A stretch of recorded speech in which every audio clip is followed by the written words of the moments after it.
Hey guys, before the video starts, I want to ask that you stick around until the end because today I'm announcing my first giveaway.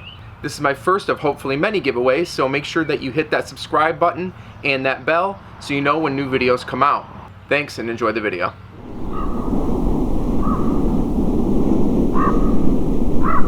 Ride the Car Guy here, and today we're going to go through a full radio install on the Xterra. This is going to include removing the old radio, wiring up the new one, and installing it. And also I'm going to do a little bit extra due to the Android Auto and Apple CarPlay features that this radio has. Now I went with the Sony XAV AX100. For me it was just a good balance of price point and features, and really the main feature I was looking for was the Apple CarPlay. I have another vehicle with it integrated, the Chevy Cruze, and I really enjoy it. I like the ability to just quickly plug it in and have all the navigation and all of my music right up on the big screen. I bought my radio from Crutchfield.com. They also give you an installation kit and the wiring harnesses to go along with your radio. So it's really easy to just grab everything and do the install. You don't have to worry about running to the store for anything or going out and having to purchase extra items. Even though I did order something extra today, but I'll tell you about that in a little bit. Let's go get the old radio out of the car, and then I'll show you how to wire it up and get the new one installed. Removing the radio is relatively simple. This entire piece comes off, and you need to start by popping off your top tray and then unscrewing one screw in the top and then effectively just kind of pulling it off of the dashboard. So if you have a plastic body panel remover, definitely use one of those. I don't have my tools with me right now, so I'm actually just going to use a chisel.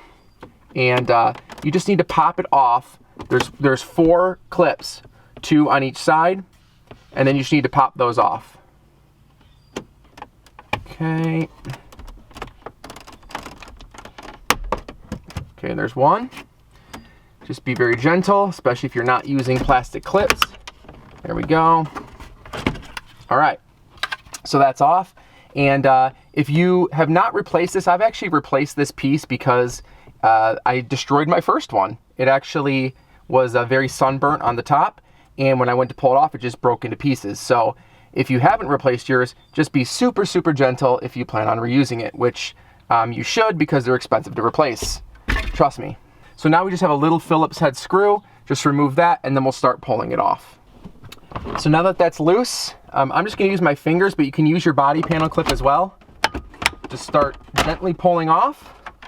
All right, if you have an aftermarket, your surround will probably flip back. That's okay.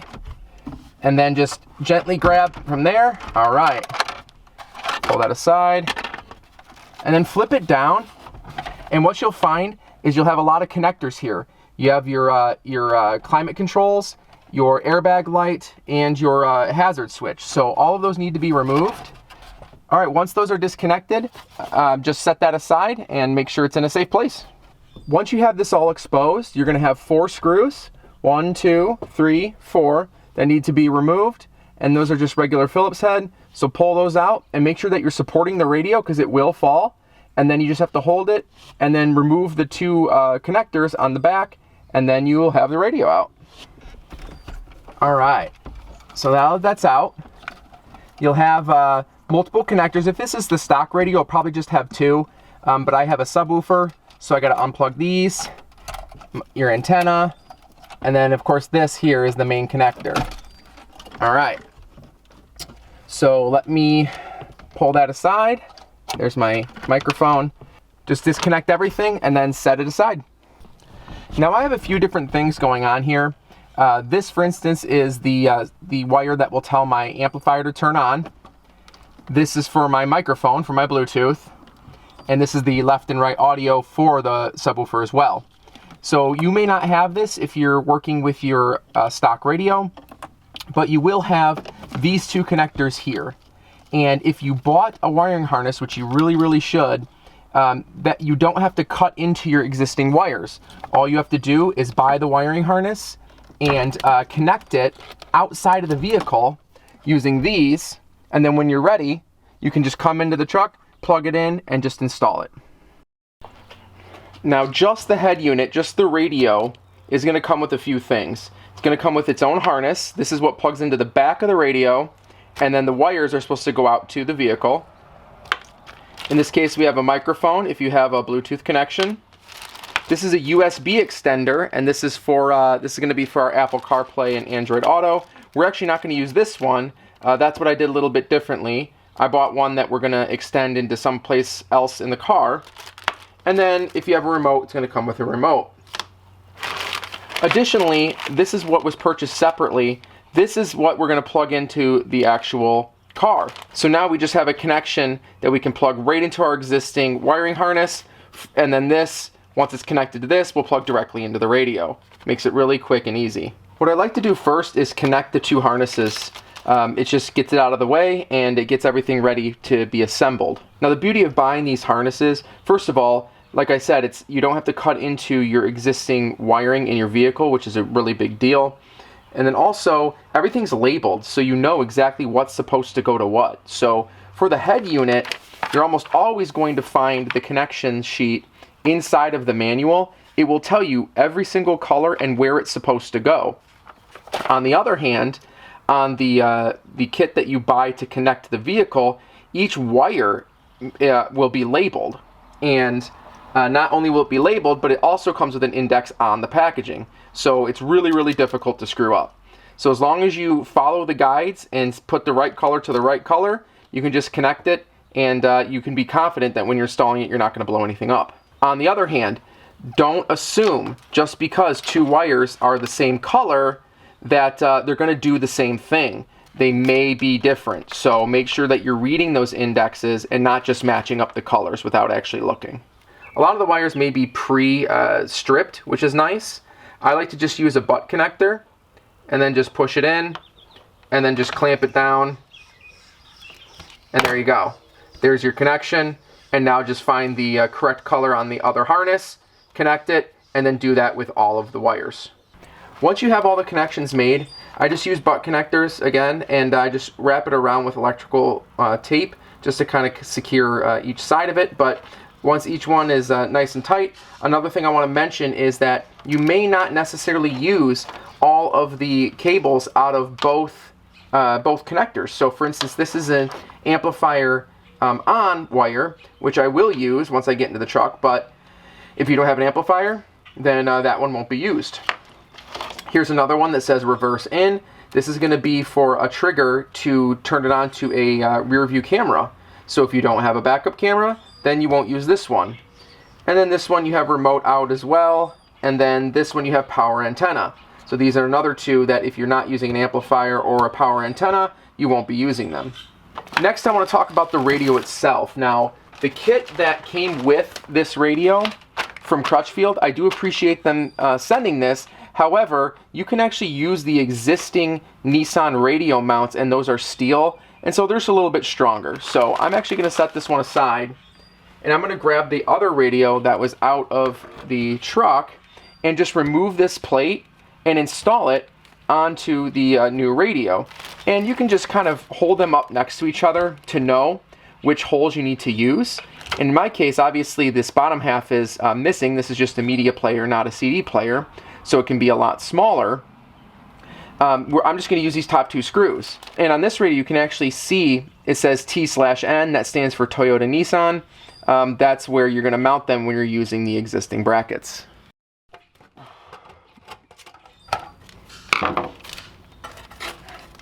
So there we are. We have the brackets on both sides, and then this will just slip right into the dash and we'll screw it in, and that's it. It's installed. But before we do that, we have a few more things that we want to handle. We have our microphone, of course, for Bluetooth, and then of course we have our USB extension that I actually want to put inside of our center console. So let me show you how that's done. Now I've mounted my microphone in the upper left-hand corner of the windshield, and here's my old one. I had it on the visor. The way I'm going to run this is take my cord, start from the top, and I'm just going to basically push it underneath this trim and down my weather seal until it reaches the bottom of the dashboard, where I'm then going to run it over and then back up to the radio.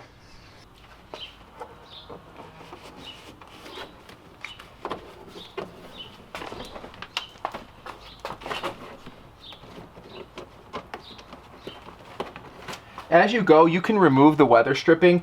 Just gently pull it out, and then it'll pull away. And then all of these panels will just pull away as well. Just kind of give you a little bit of room. You don't have to fully remove them. For instance, to remove this, you'd have to remove effectively the entire kick plate down below. So just kind of pull them apart and then feed your wire down until it gets under the dash. So it's back under the dash, and I have everything back in place. You just have to keep running it, and you'll see there's a very obvious place where you can kind of push it up into that cavity where the back of the radio is. That's where we want to end up. Any excess that you have, just kind of wrap with a cable tie and make sure that you set it aside when you do your final radio install. Now normally this would be the point where we just reinstall the radio since all the necessary cables are back there. But since this head unit has Android Auto and Apple CarPlay, we need to have USB somewhere in the car, and the only connection on the head unit is in the rear of the unit. Now they supply you with an extender, but it is just literally a USB port that you just kind of put in, say, your glove box. But I bought a different kit. I bought this off of Amazon, and of course I'll put the link in the description below. But what this is a USB extender that fits in the space of a cigarette lighter. Now, as you know, the Xterra has at least 3 cigarette lighter plugs inside of the console and on the dash. So I'm actually going to replace the console cigarette lighter with this connector, and I'll show you how to do that now. Gaining access to the rear of this plug is quite simple. You just have 3 screws on your console cover. So let's take that off. Okay, take that off, set it aside. Now, the rear cup holders will need to come out because that will expose the rear of this cover here. So if we just push, those will literally just fall right out. And then we have the back of our plug exposed, and then we can work on taking it out. Next, we need to remove the electrical connector for the cigarette lighter. And so that just involves removing the little security clip here, pulling that out. And then on the back, there's just a clip you need to push right there, that one there, and it comes right out. Next, you just have 2 little clips here that kind of just pressure fit this into place. And again, you can just grab, like a flathead screwdriver and just kind of push it through to the front and then pull it out that way. Next, take your USB connector and then feed it through the male side of the USB first.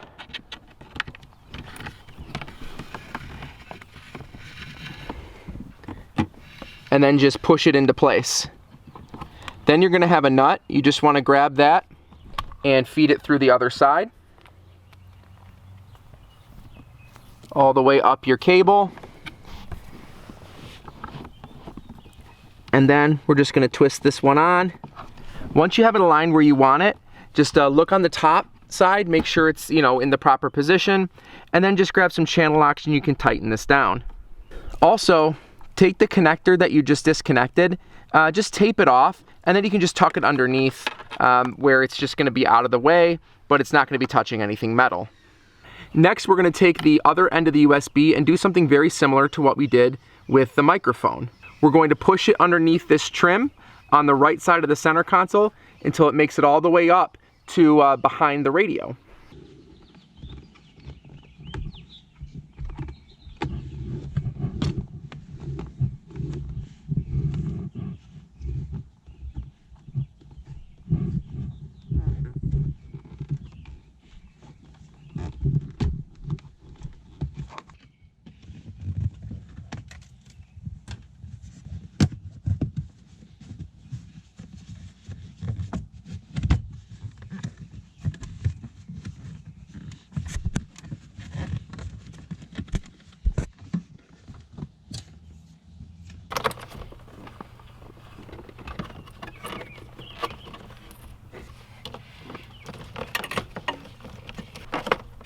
All right, so it may look like a pretty big mess right now, but we have everything that we need back here to do our final install. Let's go grab the radio and put the sucker in.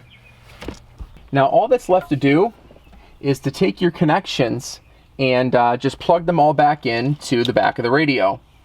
So here's my sub, obviously your antenna,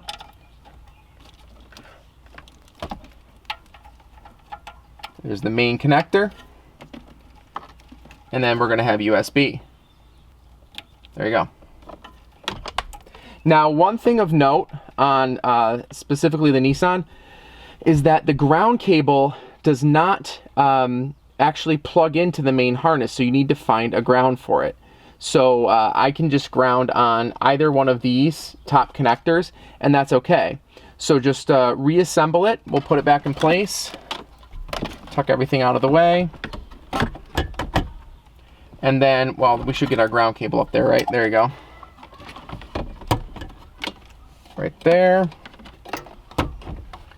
And then we're just going to get our ground, put in our screws, and screw it back into place.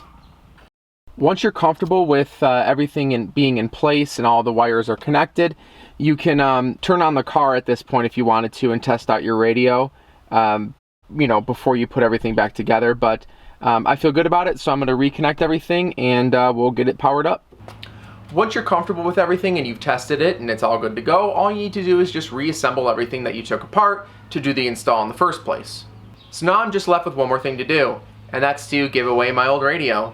I have a Pioneer FHX720BT, and if you're interested in it, head to rtcg.tv/giveaway for more details. And be sure to subscribe for more content like this. Thank you so much for watching, and I'll see you in the next one.